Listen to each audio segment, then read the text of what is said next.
स्वागत है आपका फटाफट दिन भर में। आइए डालते हैं सभी खबरों पर एक नजर।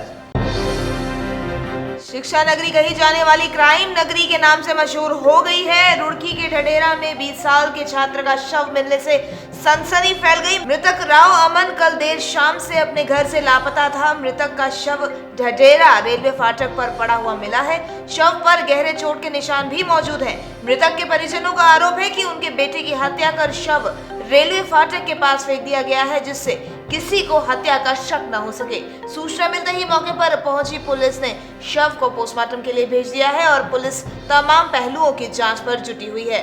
फिलहाल पुलिस को पोस्टमार्टम रिपोर्ट का इंतजार है और मृतक छात्र की मौत की खबर सुनते ही परिजनों में कोहराम मचा हुआ है। एक सूचना आई कि रेलवे ट्रैक पर एक युवक का शव पड़ा हुआ है, लेकिन चूंकि वह जीआरपी के क्षेत्राधिकार के अंतर्गत आता है तो उस संबंध में अग्रिम कार्रवाई जीआरपी के द्वारा की जा रही है और उनके द्वारा जो भी तथ्य उनके समक्ष आएंगे तो उसके संबंध में वो अपने स्तर से अग्रिम कार्रवाई करेंगे। सर मतलब कहाँ का है, क्या नाम?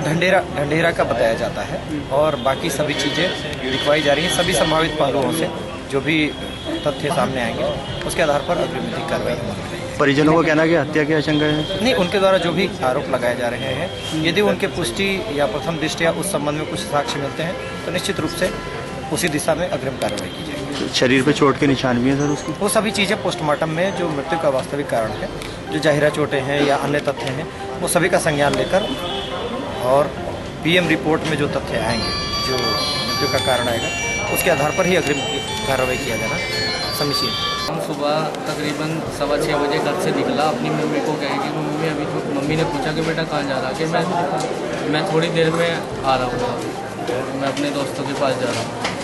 और तभी ये घर से निकल गया। फिर काफ़ी देर रात में घर नहीं आने के कारण इसकी हमने काफ़ी तलाश की रात में, लेकिन ये हमें कहीं नज़र नहीं आया।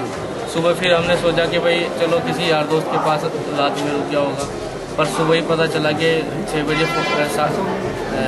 7 बजकर कुछ मिनट पर फ़ोन आया कि ये आपका बच्चा है और यहाँ पे रेलवे ट्रैक पे इसकी डेड बॉडी पड़ी है। फिर हम सब गांव के लोग वहाँ पे रेलवे यार्ड पे भागे, लेकिन हमने वहाँ देखने पर ये लगा कि उसको वहाँ पर मार के फेंका गया है। वहाँ ब्लड कुछ नहीं था। जूता एक यहाँ पे पड़ा, एक बहुत दूर डिफरेंस पे था, पर तभी साहब कहने लगे कि ये हत्या है, किसी ने इसको मारकर यहाँ पे फेंका है। अब पुलिस में आपने क्या कार्रवाई? अब हमने पुलिस को यही कि भाई अज्ञात लोगों के खिलाफ तहरीर दी है कि भाई इस मामले की जाँच करे और जल्द से जल्द इस पर तुरंत कार्रवाई हो। जो लोग भी इसमें शामिल हैं उन्हें सख्त से सख्त सजा मिले। रात चलिए हम लोग जो ना रात 12:30 बजे आए। मैं जैसे गाड़ी इंतजार में खड़ा किया, दूसरे वाला जो ना छोटा भाई वो मेरे पीछे आया और हमने अब चले गए, हमें मालूम नहीं था। सुबह मैं नमाज़ पढ़ के आया तो इससे छोटे वाला भाई जो है ना आमिर, वो मेरे पास आया। ताऊ जो ना ये बताइए काफ़ी क्या नाम उसका, अमन जो है ना, अमन का पता नहीं है। तो फिर बाद में बल्कि इनके फादर आए, राव राफी खान, उन्होंने कहा भाई साहब देख जाके। अब हम लोग वहाँ से स्टेशन पर पहुँचे तो वहाँ पे कुछ टहल गए थे लोग बाग, उन्होंने टहल के देखा इसने फ़ोन रिसीव किया होगा। तो उसके फ़ोन रिसीव करने के बाद जो ना उसने फ़ोन जो ना इनके वालिद साहब को किया, इसलिए मालूमात है। बाकी हमारे पास जो फिर जीआरपी वाले वहाँ पे मिले कि जी ठीक है हम जो उससे रेल में लेके जा रहे हैं। मैंने कहा जी हम सहयोग करते पूरा, लेकिन हमें पोस्टमार्टम कराना और पूरी जो तहकीकात है छानबीन की वो। उसके बाद में फिर हमने वीडियो बनाया अपना, पेरिस के पूर्व साइड में था। तो ट्रेन हादसा नहीं हुआ वो? ना मैं तो अभी पूरा यही मालूम है, उसमें बिल्कुल बहुत छोटा सा थोड़ा सा खून है, जूता कहीं और पड़ा, एक दूसरा जूता और कहीं और पड़ा। तो टोटल ये है कि उसमें जो ना ये हमें इसको शक है कि कोई मर्डर हुआ है हमारे साथ। गौरतलब है कि पिछले 10 दिनों में छात्र नगरी में अपराधों का ग्राफ बढ़ने से पुलिस महकमे में हड़कंप मचा हुआ है। यूपी के चुनाव खत्म होते ही अब दिल्ली में भी चुनाव का दौर शुरू हो चुका है। साथ ही एमसीडी के चुनाव की घोषणा भी होने वाली है। यूपी और बीएमसी के चुनाव खत्म होते ही अब दिल्ली का बिगुल बजाने की तैयारी भी की जा रही है। जहां निगम पार्षद जगह जगह शिलान्यास कर रहे हैं, वहीं निगम पार्षद के उम्मीदवार भी चुनाव प्रचार में जुटे हुए हैं। इस चुनाव प्रचार की दौड़ में एक नया नाम है कोमल बेनीवाल, जो वार्ड 211 त्रिलोकपुरी से उम्मीदवार है। इसी वार्ड से कोमल बेनीवाल के पिता निगम पार्षद हैं कमल बेनीवाल। कमल बेनीवाल अपनी बेटी के चुनाव प्रचार में साथ साथ चल रहे हैं और वार्ड की जनता से अपील कर रहे हैं कि उनकी बेटी को वोट दिए जाए। हमारा पर्पस है ये कि हमारे क्षेत्र में जो लेडीज सीट हुई है उस लेडीज सीट पर मेरी बेटी कोमल बेनीवाल अब चुनाव लड़ेंगी। तो अब ये मतलब हमारा ये है कि हमारे यहाँ का जो क्षेत्र का हमारा बहन भाई है, हमारा वोटर है, हमारा सपोर्टर है, वो ये जान जाए कि भाई ये कोमल बेनीवाल और आपके क्षेत्र की प्रत्याशी है।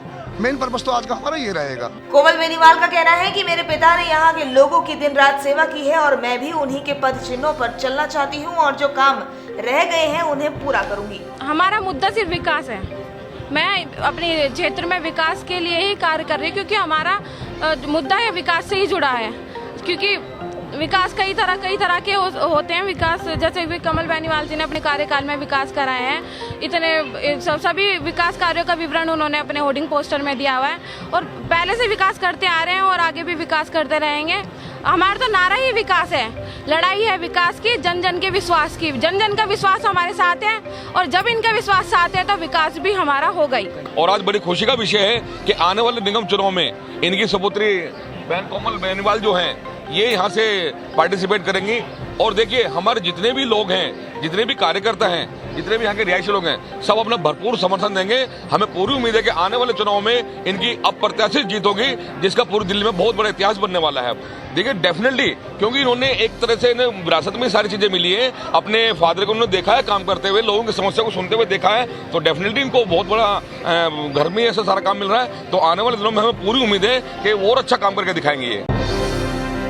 इन दिनों देहरादून से दिल्ली तक जाने वाले एक्सप्रेसवे का काम जोरों पर चल रहा है। लगभग 60% से ज्यादा काम पूरा हो चुका है और इस काम की आड़ के बीच में ठेकेदार अपनी मुर्गी मार रहे हैं, जिसमें स्थानीय प्रशासन भी खुलकर साथ देता हुआ नजर आ रहा है। इस एक्सप्रेसवे का काम जल्द से जल्द पूरा हो सके, इसके लिए इसे बनाने वाली एरा कंपनी को कई तरह की विशेष अनुमति भी नियम कानूनों को दरकिनार करते हुए दी गई है, जिसका फायदा इसमें काम करने वाले ठेकेदार जमकर उठा रहे हैं। जिस मिट्टी का प्रयोग केवल एक्सप्रेसवे के निर्माण में होना चाहिए, उसको सीधे निजी जगहों पर डंप किया जा रहा है। बहादुराबाद के पास स्थित पतंजलि के करीब बन रहे महिंद्रा कंपनी के एक शोरूम को बनाने के लिए यहाँ भारी मात्रा में ये मिट्टी डाली जा रही है, जिसे एक्सप्रेसवे के नाम पर लाया जा रहा है। केवल यही नहीं बल्कि इस तरह के कई निर्माण कार्यों में एक्सप्रेसवे की आड़ में भारी मात्रा में मिट्टी डाली जा रही है, जिससे बहुत बड़े पैमाने पर राजस्व की हानि हो रही है।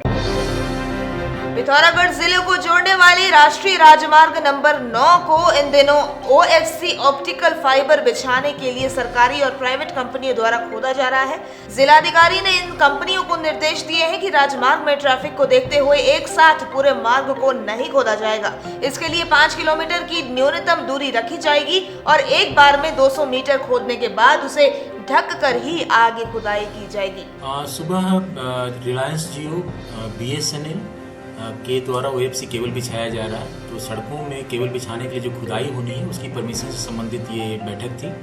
उसमें हमने निर्देश दिया है कि 200 मीटर की खुदाई करेंगे और हर 200 मीटर, अगर 200 मीटर दो जगह खोदना है तो दोनों के बीच में कम से कम 5 किलोमीटर का अंतर रहना चाहिए, ताकि ट्रैफिक व्यवस्था में कोई दिक्कत ना हो। तो हमने कंडीशंस के साथ उनको परमिशन दे रहे हैं लोग, ताकि उनकी खुदाई OFC केबल बिछाए और ट्रैफिक व्यवस्था में भी कोई बाधा उत्पन्न ना हो।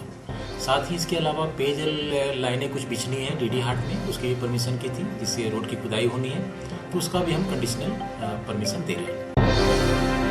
जोशीमठ में चारधाम यात्रा को देखते हुए SDRF ने अपनी तैयारियां शुरू कर दी है। ब्लॉक सभागार में अपने 2 दिवसीय प्रशिक्षण के दौरान ग्रामीणों को भी डेमो दिखाकर जानकारी उपलब्ध कराई गई है। बरसात के दिनों में पहाड़ी क्षेत्र में आपदा की भारी संभावनाएं बनी रहती है। साथ ही यात्रा मार्ग पर विभिन्न तरह की घटनाएं भी सामने आती हैं, जिससे निपटने के लिए उपायों के गुर SDRF की टीमों को सिखाए जा रहे हैं। रॉप के बारे में जानकारी देंगे। उसके साथ साथ गांठ है, रॉप में गांठें आते हैं तो गांठों के बारे में उनको बेसिक जानकारी दी जाएगी। हरिद्वार में गरीब बच्चों को होली के अवसर पर सिंडिकेट बैंक के सहयोग से प्रकट भारत समाज सेवी संस्था द्वारा उपहार दिए गए। संस्था ने गरीब बच्चों को ब्लैक बोर्ड, दरी, पेंसिल, कॉपी, कपड़े, मिठाइयां तथा पढ़ाई का सामान बांटा। संस्था की संयोजिका अनीता वर्मा ने बताया कि संस्था लगभग 70 बच्चों को पढ़ा रही है और गरीब बच्चों को पढ़ाई के लिए प्रोत्साहित भी करती है। गरीब छोटे बच्चों को आपने जो वितरण कराया, क्या उद्देश्य है इसके पीछे? हमारी जो प्रगति भारत संस्था है पिछले 10-15 सालों से बच्चों को शिक्षित करने का कार्य कर रही है और हम जो है उनका ये चाहते हैं कि बच्चे पढ़ लिख के आगे बढ़ें और इसलिए हम समय समय पर विभिन्न संस्थाएं हमारे बच्चों को सपोर्ट करती रहती हैं। और जैसे सिंडिकेट बैंक वाले आए, इन्होंने बच्चों को सामान दिया, क्या क्या सामान उपलब्ध कराया? आज उन्होंने बच्चों को पढ़ने से संबंधित सामग्री जो भी स्टेशनरी दी उनको, बोर्ड वगैरह और ब्लैक बोर्ड वगैरह जो भी पढ़ने की सामग्री है वो सारी आज बांटेंगे। इस तरह से बच्चे जो रहते हैं वो तो जब हमने ये संस्था की शुरुआत की थी तो पेरेंट्स बच्चों को भेजना ही नहीं चाहते थे पढ़ने के लिए। वो चाहते थे, वो बेचारे कूड़ा बीनने का काम करते थे बच्चे, वो चाहते थे कि हमारे कुछ का खर्च निकल जाएगा, इसलिए वो बच्चों को मतलब पढ़ने के लिए निकलना चाहते थे। लेकिन बाद में वो धीरे धीरे उनको तैयार किया गया। वो आज बच्चे उनमें बहुत टैलेंटेड बच्चे भी हैं जो मतलब काफ़ी आगे बढ़ गए हैं। इन बच्चों को आगे प्रोत्साहित करने के लिए जो आप सामान मुहैया कराते हैं, इसकी फंडिंग कहाँ से होती है? ये जैसे आप जैसे लोगों के सहयोग से ही सबके मिलकर काम होता है। इस बुलेटिन में फिलहाल इतना ही। देखते रहिए देवभूमि न्यूज।